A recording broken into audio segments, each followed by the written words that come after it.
Hey guys, let's get more news about Dallas, but first, don't forget to subscribe and leave your like.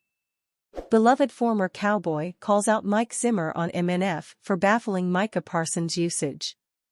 The Dallas Cowboys offense scored its first opening drive touchdown of the season against the Cincinnati Bengals. The Bengals offense then caught fire and took a 17-10 lead into halftime before Dallas countered in the form of a Brandon Cooks TD and Brandon Aubrey field goal. Micah Parsons and others have gotten close to sacking Joe Burrow on multiple occasions, but Burrow's pocket awareness has been exceptional. While failing to record a sack, as of this writing, Parsons accumulated a whopping 7 pressures in the first half. Parsons has utterly dominated Bengals rookie right tackle Amarius Mims. He got one holding call against Mims, and he probably could have gotten a couple more on the same drive. Parsons will likely eventually break through with a QB takedown, but it wouldn't hurt if Mike Zimmer started moving number 11 around the defensive line.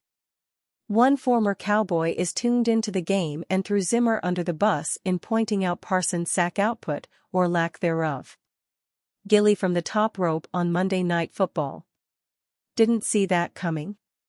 Gilmore, who signed a 1-year contract with the Vikings, brings up a great point. We're not so sure Parsons would have 17 sacks if Brian Flores was his defensive coordinator, but it seems criminal that Parsons is playing arguably the best ball of his young career and only has 6.5 sacks in 8 games to show for it. Of course, sacks don't come close to telling the story of Parsons' impact. In 4 games since returning from injury, pre-MNF, he's tallied 23 pressures, 7 defensive stops, 4 QB hits, and 11 hurries. For the season, he ranks 5th among edge defenders with a 22% pass rush win rate, per ESPN Analytics. We have seen Zimmer get creative with Parsons this season, including Monday night. Short of one rep where Parsons was lined up over the Bengals' backup left tackle, though, it hasn't happened nearly enough. Again, Cincinnati's starting left tackle Orlando Brown Jr. is not playing. While Parsons has Mims seeing ghosts on the right side of the line, it is hard to understand why he hasn't lined up more frequent on the left side and as a stand-up defensive tackle. It's hard to come down too hard on Zimmer, being that Parsons is dominating. However, it might take getting to Burrow for Dallas to win this game. Despite tight coverage by the secondary, the Burrow-Ja'Marr Chase connection has been unstoppable. It's time for Zimmer to bring the kitchen sink at Burrow.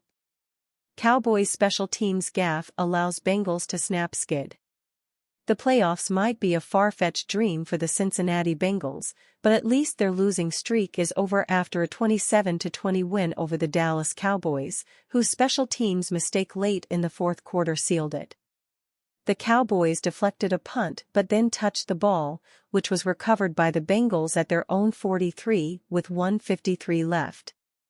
3 plays later, Joe Burrow hit Ja'Marr Chase for a game-winning 40-yard TD.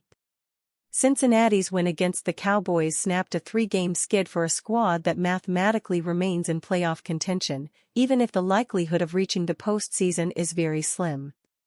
It should have never been this difficult against a Cowboys team that didn't have starting QB Dak Prescott, who was on injured reserve.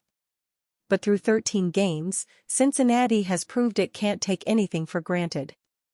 The defense has been shaky too often this season and struggled against the run on Monday night. Dallas pressured Burrow all night as the hits piled up and forced him to put a compression sleeve on his left leg. Given the circumstances amid a disappointing season, a win is nice. But the performance was a reminder that Cincinnati needs a lot of work in order to play meaningful games in December and January again. QB breakdown: Cincinnati has reached the point of the season where Burrow needs to be almost perfect in order to beat sub-.500 teams. Burrow evaded pressure and made plays throughout the game. He put a sleeve on his left leg midway through the fourth quarter. He was 33 of 44 for 369 yards and 3 touchdowns, and he also threw an interception. Troubling trend: the Bengals' tackling this season has left much to be desired.